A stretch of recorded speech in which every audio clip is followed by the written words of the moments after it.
তার পছন্দ নয়। হ্যাঁ, তাও শুনেছি, তবে মার হাতের রান্না তার তুলনা নেই। এখনো তো মাঝে মধ্যেই জোর করে রান্নাঘরে ঢুকে যান। কালই বলে রেখেছেন নাতি এলে তিনি রান্না করবেন। সে আমাকেও বলেছেন, তবে মার শরীর তো খারাপ, হাতও কাঁপে খুব। রান্না করতে গিয়ে আবার অসুস্থ না হয়ে পড়েন। সে তোমরা শাশুড়ি বৌমাতে বোঝো। আমি কাল কিন্তু দেশি কই নিয়ে আসব, আজ বায়না করে এসেছি।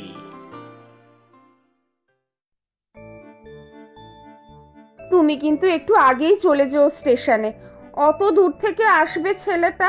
সে নারায়ণকে বলে রেখেছি একটু আগে থেকে এসেই গাড়ি সাফসুতরো করে নেবে। স্টেশনে পৌঁছতে তো 1 ঘন্টার উপর লাগবে। আমি কিছু খাবার দিয়ে দেব, ফেরার সময় খোকা যেন গাড়িতেই খেয়ে নেয়। তা দিও, ট্রেনে হয়তো কিছু না খেয়েই আসবে। ওমা, দুদিনের পথ, উপোস করে আসবে নাকি? না, কিছু খাবে হয়তো, তবে খাবারের ব্যাপারে যা সাবধানী তাই বলছিলাম। বাবা কিন্তু প্রচুর বাজার করে এনেছেন, পাতুরি, ফিশ ফ্রাই, মাংস, কিচ্ছু বাদ যায়নি। সে তো বাবা বলেছে। যাক, খাওয়ার দাওয়ার ব্যাপারে আমি নিশ্চিন্তি। কালও অনেক কিছু নিয়ে আসবে বলেছে। হ্যাঁ, আমাকেও বলেছেন, মা জোর করেই নিজের হাতে মাংস বানিয়েছেন। সত্যি তোমার মায়ের হাতের রান্নার স্বাদই আলাদা। বাবা সব সময় দেশের বাড়ির কথা বলে। ঠাকুমাও নাকি দারুণ রান্না করত, বরিশালের সব বিশেষ রান্না, বাটা মশলা দিয়ে আমিষ নিরামিষ সব পদ। তবে আমার মায়ের হাতের কচুর শাক আর নারকেল কোড়া দিয়ে মাংসের কিমা, তার কোনো জবাব নেই।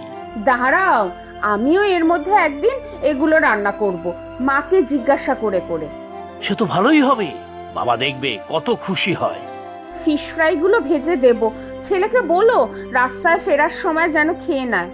বেশি করে দিও, ফিশ ফ্রাইয়ের গন্ধে আমার আবার খিদে বেড়ে যায়। তার বলতে, কোন বংশের ছেলে তুমি তা তো জানি। আমাদের বংশ হচ্ছে খাই খাই বংশ, পেটুক রাশি আর রাক্ষস গণ।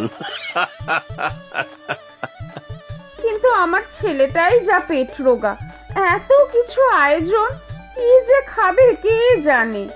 তুমি কিন্তু ওর জন্য হালকা কিছুর ব্যবস্থা রেখো। হ্যাঁ, আলুর চোখা আর শিঙি মাছের ঝোল। কতদিন পরে নাতিটা আসছে বলো তো? আমি তো ভেবেইছিলাম এ জীবনে আর দেখাই হবে না। তা মন্দ বলনি, এবারে যা খেল দেখিয়েছিলে, ভয় হচ্ছিল বুঝিবা হসপিটাল থেকে আর ফিরেই আসবে না। সে তোমার ছেলে আর বৌমার দৌলতে। ডাক্তার, হাসপাতাল কিছুই তো বাদ রাখেইনি ওরা।